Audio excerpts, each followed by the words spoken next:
right, welcome to the Chapter 3 recap.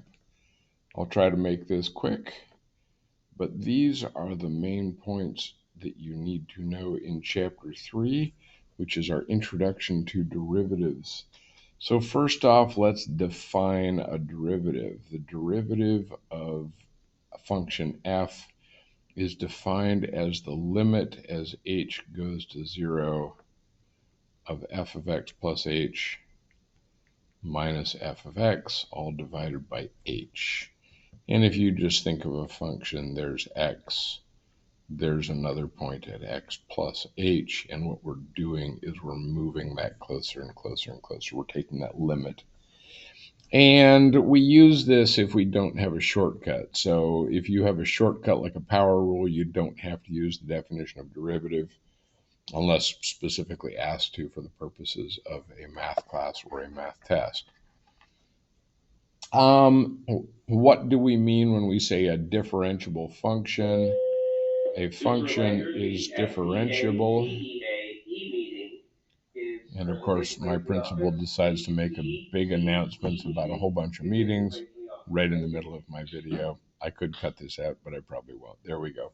A differentiable function is a function that is differentiable everywhere in its domain. So if it has a derivative in its domain, then it is differentiable. Notice that this one is differentiable even though it's not differentiable right there, but that is not in the domain of y equals 1 over x. All right, so let's go to a second case, which is what about at a point? If I want to take a derivative at x equals a, well, I can shortcut the process by taking the limit as x approaches a of f of x minus f of a. Oop, that's not really writing very well. That's a parentheses. That's a minus divided by x minus a. This gives you a specific answer because it's going to give you a number, whereas the previous one's going to give you a function.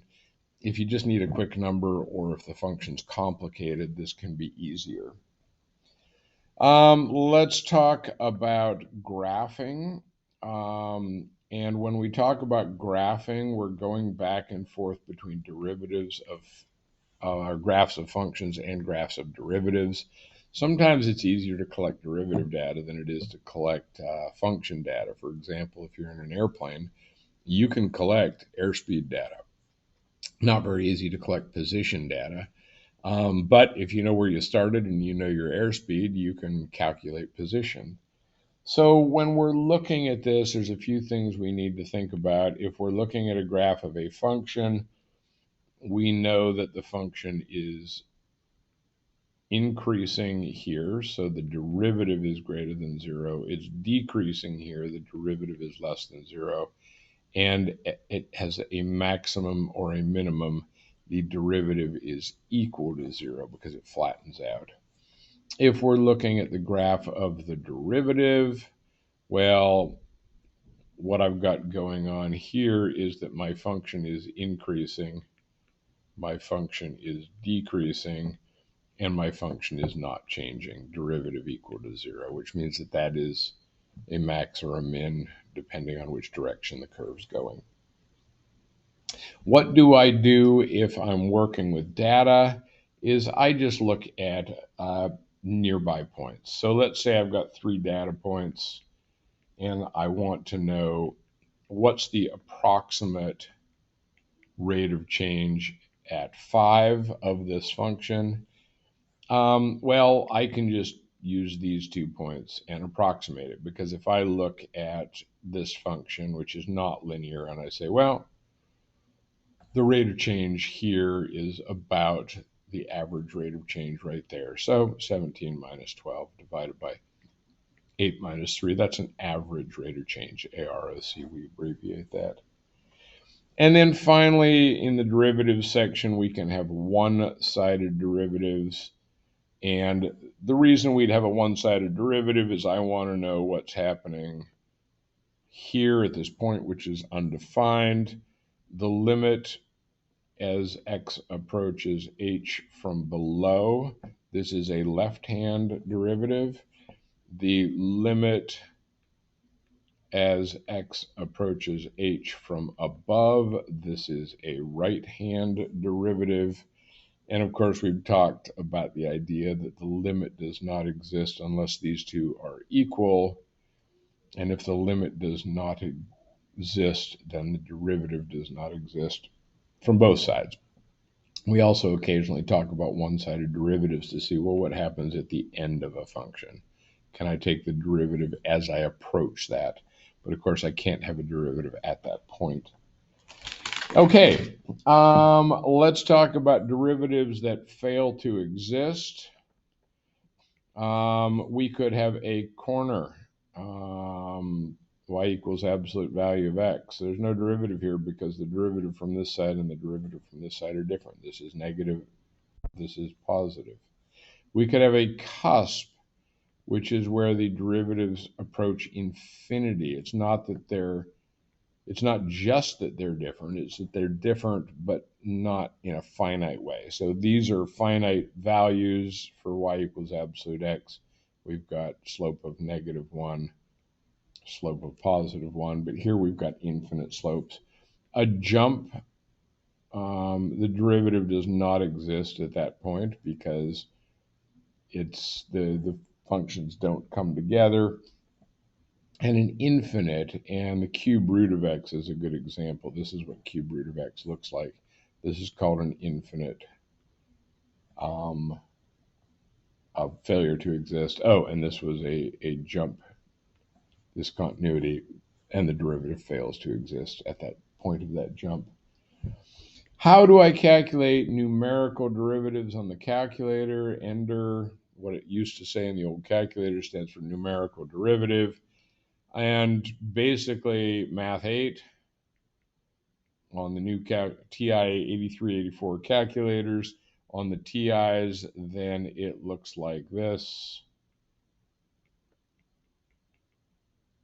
And you plug in x here and your function there.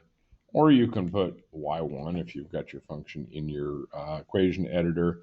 And then you either put your number value a there, or if you want to graph, you could put x there, and then it will calculate it everywhere, which allows you to make a graph.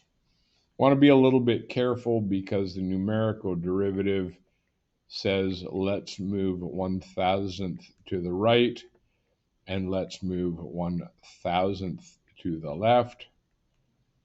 And then let's find the slope between those, whoops, too many zeros, 2 points. And if I look at this, it means that I'm, for example, taking the slope between these 2 points, and it will tell me it is 0, when in fact the derivative does not exist. We have a theorem that you should know. Differentiability implies continuity. By the way, that double arrow is a fairly standard implies, leads one thing leads to another. You saw it probably, and you might remember it from geometry proofs, if-then statements, but it's pretty standard. One thing implies another. If you have a differentiable function, it must be continuous. The converse does not hold true. Continuity does not imply differentiability because corners, cusps, etc. are non-differentiable even though they are continuous. Let's see, intermediate value theorem for derivatives basically says, value theorem for derivatives basically says that if you have a slope at A and a slope at B, there must be all the intervening slopes between A and B. And let's look at what that might look like. Here is the slope of this line is f prime of A. The slope of this line is f prime of B. And obviously, you cannot get from slope A to slope B without going through everything in between because your line has to gradually curve over. So all intervening slopes must happen between f prime of A and f prime of A. So f prime of C must exist for every value in between. Must exist for every value. Let's see. Let's talk about rules of derivatives. Woo! Sorry, my laptop screen just collapsed as I went to write on it. I've got it sitting at an angle, which is why my writing's a bit messy. Derivative of a constant function is equal to 0. Obviously, a constant function is horizontal graph. The power rule, you need to know the power rule. Derivative of x to the n is equal to n x to the n minus 1. Let's see what else. Constant multiplier, the derivative of a constant times a function. Well, constant doesn't affect the derivative, so I just pull it out and deal with it later. Sum and difference rule, the derivative of the sum or difference of two functions of x is just the derivative of one plus or minus the derivative of the other. Power rule, the derivative of two functions of x multiplied together. And by the way, don't waste your time doing power rule when you have a constant. I see students do it all the time, and it's just you're spending an extra 5 minutes taking a derivative that you just absolutely don't need to take the derivative of. Just move the constant outside. But that's u dv plus v du, and we'll assume that it's understood that these are with respect to x. And the quotient rule, u over v equals v du minus u dv over v squared. And again, don't waste your time using the quotient rule if either u or v is a constant. Pull it out. And here's another little trick. The derivative of some 1 over function.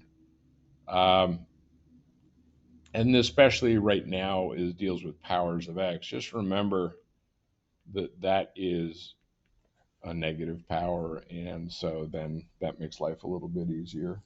And so a better example would be if I had 1 over x squared, well, let's just make that x to the minus 2, and now we can use the power rule. Okay, terminology, instantaneous rate of change, that's just the derivative of the function at that point versus our average rate of change, which was derivative at 2 points, f of b minus f of a over b minus a. This is just a traditional slope. This is our calculus, our limit. When we're talking about motion on a line, there's a few terms that we need to understand. Displacement, how far something has moved. Speed, the absolute value of velocity. So non-directional, left or right, doesn't make any difference. Instantaneous velocity is the derivative of position with respect to time. Average velocity, of course, is just change in position over change in time, so not a limit, average rate of change. Acceleration is the derivative of velocity with respect to, it's the rate of change of velocity with respect to time.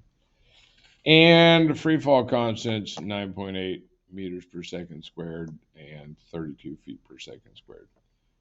Do I need to know these? But they show up all the time, and so you might as well.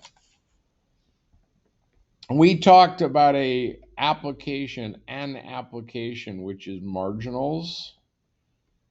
Given a cost function, C of x, and a revenue function, R of x, the marginal cost is C prime of x, and ditto revenue is R prime of x. And what this is what is happening at the margins. If I'm making 100 of something and I want to make 101, I want to know how much extra the cost is. So if I'm making 100, C prime of 100 is the cost change to make 101. And when I say 101, I mean a small change. Ditto with revenue. We talked about the derivatives of trig functions. You should know all of the basics: sine, cosine, tangent, cosecant, secant, cotangent. And remembering that tangent is sine over cosine is useful, and that these are inverse trig functions. So that if you need to derive the derivative of one very quickly, the only ones you really need to know are sine and cosine if you want to spend the time finding the other ones. And finally, harmonic motion. You should be familiar with harmonic motion. The most basic example is a weight on a spring. Here's my rest position, which is in the middle. I can pull it down or push it up. If I pull it down, my acceleration is in an upward direction. And if I push it up, my acceleration is in a downward direction based on the force of the spring.